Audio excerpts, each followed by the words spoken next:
Scale drawings. There are some important vocabulary words that go along with this lesson. Excuse me.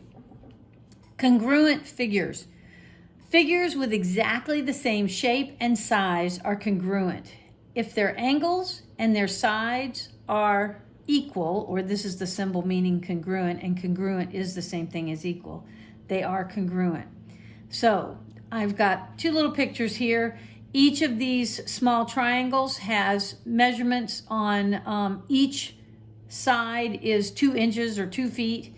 So, you can see that the other triangle has the exact same measurement, just 2 inches, 2 inches, 2 inches on each of the 3 legs. Because of that, because the legs are equal, each being 2 inches or 2 feet, all of the angles have the same measurement. And we learned already that a triangle always has a total of 180 degrees. So because the legs are the same measure, the angles will be the same measure. So we divide 180 by the number 3, because that's how many angles there are. And 3 goes into 180 60 times. So each angle will have 60 degrees in that case. Okay, similar figures have the same shape and the same angle size, but their corresponding side lengths are not the same size, but they are proportional. They are the same shape, but they're not the same size. So here are 2 examples that I've drawn.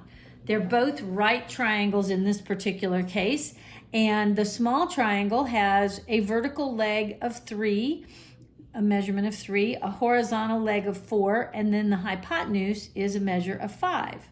Well, you're being told that it is proportional, or it is similar to this other triangle that has a vertical leg of 9, a horizontal leg of 12, and then a hypotenuse of 15.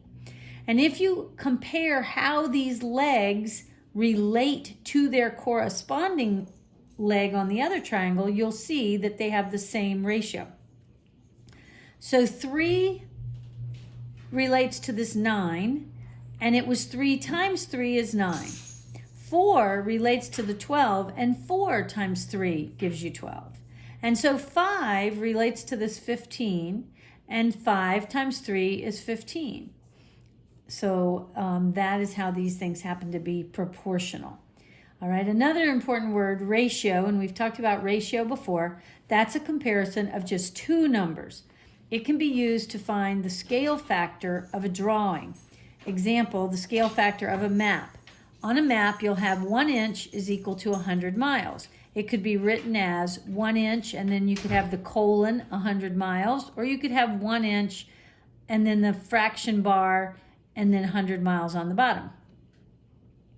So it's just 2 numbers that relate to each other to create a ratio. Proportion, however, is an equation, meaning it's going to have an equal sign involved, with a ratio on each side. So here's an example. They give you 1 inch relates to 100 miles. So then you want to know if this next side is proportional. If 5 inches relating to 500 miles is proportional, you can multiply each of the 2 numbers that are diagonally opposed to each other. So that would be 100 miles times the 5 inches gives me 500. 1 inch times the 500 miles also gives me 500. So these 2 are proportional.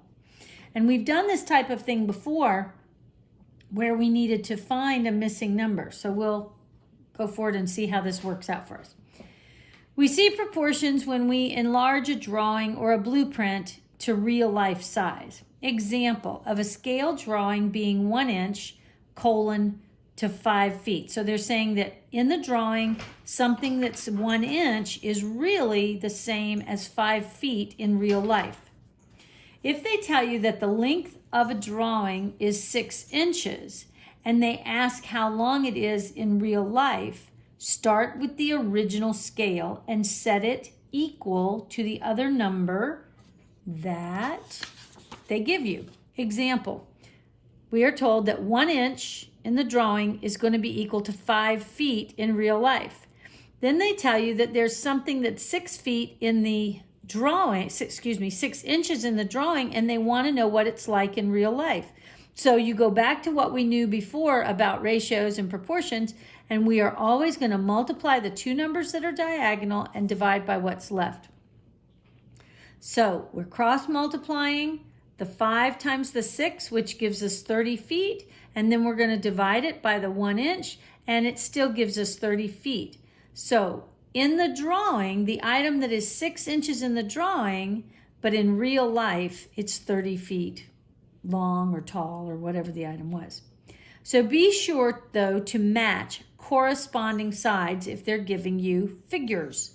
Here is an example of a triangle. So I have a triangle ABC, and I have got a measurement of the vertical line AC is 1.5 inches, and the horizontal leg CB is 1.25 inches.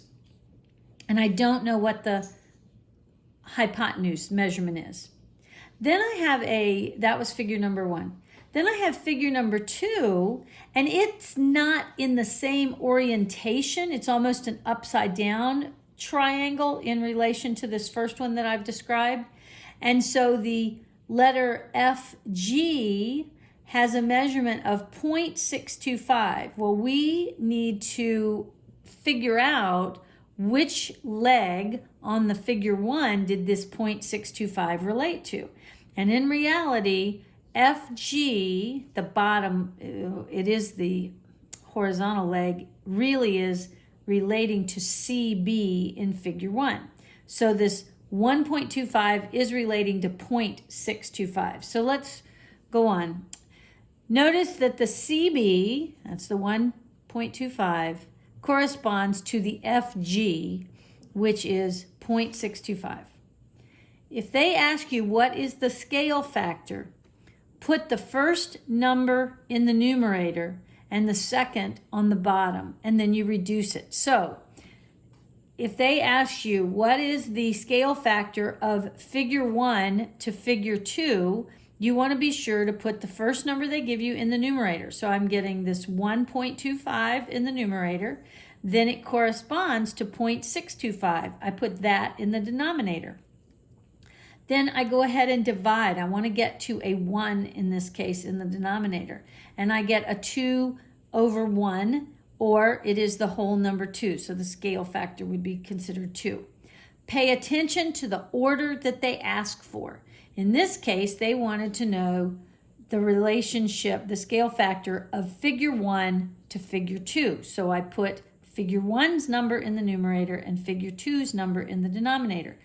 But if they had reversed it and they asked me the scale factor of figure 2 to figure 1, I would have put the 625 on top and the 1.25 on the bottom, and I then would have gotten a scale factor of 1/2, or a 1 to 2. So be very careful with your order, because that does matter.